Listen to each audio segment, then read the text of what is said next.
காங்கிரஸ் எம்எல்ஏக்கள் பங்கேற்ற ஆலோசனை கூட்டம் தலைமைச் செயலகத்தில் உள்ள காங்கிரஸ் சட்டமன்ற உறுப்பினர்கள் அறையில் நடைபெற்றது.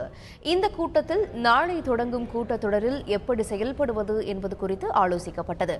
பின்னர் செய்தியாளர்களிடம் பேசிய சட்டமன்ற காங்கிரஸ் தலைவர் ராமசாமி, ஆளுநர் ஆய்வு ஜனநாயக விரோதமானது என்றும் இதுகுறித்து சட்டப்பேரவையில் காங்கிரஸ் குரல் எழுப்பும் என்றும் கூறினார். பல பிரச்சனைகள் தமிழகத்திலே தீர்க்கப்படவே இல்லை. அவ்வளவு பிரச்சனைகளும் தொடர்ந்து இருந்து கொண்டே இருக்கிறது. இங்கே அரசு நடக்கிறதா என்று எனக்கு புரியவில்லை. இதையெல்லாம் கண்டித்து நாங்கள் சட்டமன்றத்திலே நிச்சயமாக குரல் கொடுப்போம்.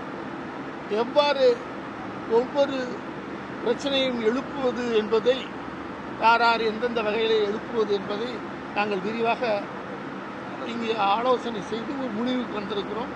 அந்த முடிவின்படி நாங்கள் எங்களது கட்சியினுடைய கட்சி என்ன சொல்லுகிறது என்பதையும் அனுசரித்து எங்களது முடிவு அமையும்.